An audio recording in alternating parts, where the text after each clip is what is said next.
What's up, squad fam? Once again, just giving you a video to display the weapons in Apex Legends, to kind of show their damage values, their numbers, to show you what's good, what you should be looking for when you first loot, because that first looting experience is really important for the rest of the game. Also, just throughout the game, it's important to know what you should be looking for in enemies' crates after you kill them and stuff. So we're on to the light class, the light ammo.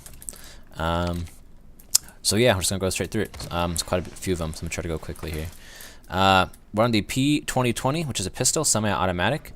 This bad boy does 18 to the head and 12 to the body, which means you're gonna need around 6 or so shots in order to get a kill. If you hit all headshots on an enemy that has no armor. Pretty rare, but kind of the scenario you might encounter when you first drop. So this gun's not too bad, actually. It's actually pretty decent, and it's better than one of the guns, in my opinion, a little bit later down the rack, and we'll get to that in a second. So, yeah, pretty decent. Has a good fire rate if you spam the trigger. Can really put some damage in. Of course, the only downside here being that it has a 10-round mag. It does have good range, though, and it does have really good stability. With aim assist on console, I'm sure it's even better. But if somebody picks up a Mozambique, the shotgun pistol over there, and tries to fight you, in that first fight, you can really just back up and try to punish them with range with this bad boy. It does not struggle at range at all, in my opinion. So, next we have the RE45, or the RE, as I call it. This is a really common gun when you first shot. Once again, has good numbers, 16 to the head and 11 to the body, which doesn't seem like a lot, but with the fire rate, just for comparison, this is the P2020, fast as I can shoot it, and the RE45 absolutely shreds. So this thing is really good, and same thing as the P2020, has better range. Use this bad boy at range if you can. The stability is pretty high. It's not amazing, but it's also not terrible. I don't know. Don't be afraid to ping people at distance with this bad boy in the initial fight. So, next is the R301, and this is a gun that really needs no introduction. I assume you guys are using this. I see everybody using this bad boy.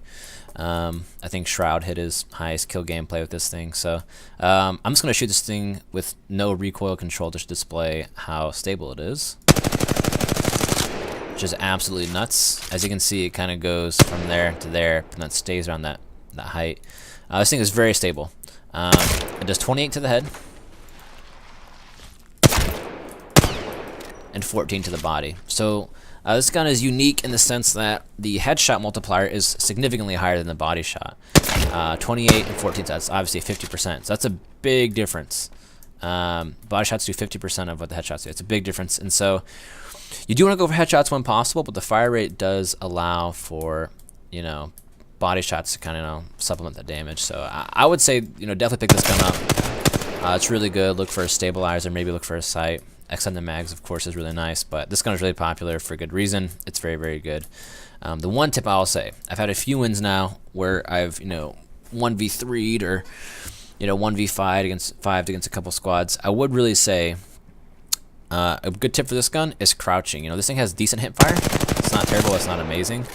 But this game really, really helps out people who hit fire while crouching. I mean, the gun gets just crazy accurate, so it's almost aim down sights accurate. Obviously not quite, but if I could hit that just fine or hit that just fine, at the same time crouch and also hit that target just fine, hip firing while crouching is pretty beneficial. All right, I'll wrap this up really quickly. So we have the R99, which is a closer encounter submachine gun, I personally believe, has a faster fire rate than the R3. Absolutely shreds. Downside is it only has 18 in the mag, same as the R3. So the R3 goes through ammo quickly, but the R99 goes through ammo even quicker. This thing does 18 to the head and 12 to the body. So again, that's 18 to the head and 12 to the body, which only has 6 damage difference, which means you're not punished too hard for body shots. I think this thing really is just supposed to be a spray and pray. Similar to the R3, though, you can crouch and use it, but with the bullet hose, kind of speed and the worst recoil, I would personally suggest ADSing, but only close quarters too. This pairs really well with like a shotgun or a sniper. Basically, you know, a beefier, better version of the RE45. Though the RE45 comes to the sight naturally, so your choice. We also have the alternator, and the alternator is really interesting because it has 16 in the mag, and it does 19 to the head. The P2020 has 10 in the mag, you know, so 6 less, but it does 18 to the head, 12 to the body. This thing does 13 to the body. So this thing barely has, you know, better damage than the it has better damage than the P2020. And people usually look at, you know, from ranking, this the worst gun, the P2020. You know, and then the RE, and then anything above that, you know, they assume would be kind of better gun than those two lower ones. I would say the ranking, honestly, is probably the P2020 because of mag size. Then the alternator, because the damage is very comparable to the P2020, and sure it is full auto.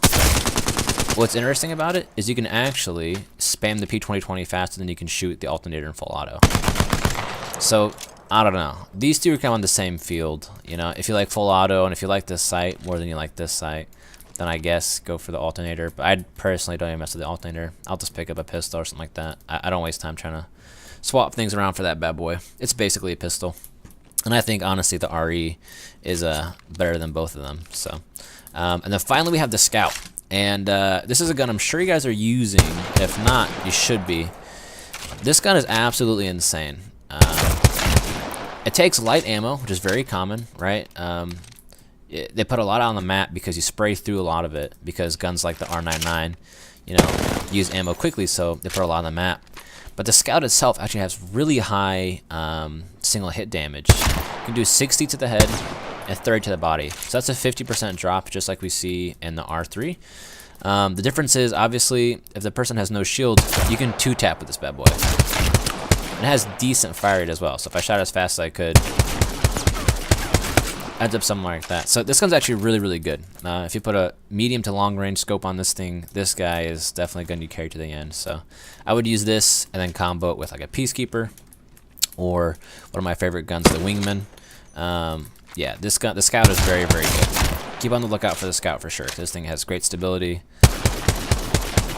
And also has just incredible range, obviously. This gun's really, really good. So that is it for the light ammo. Hopefully that's under 10 minutes. Hope it's not too long. All right, peace.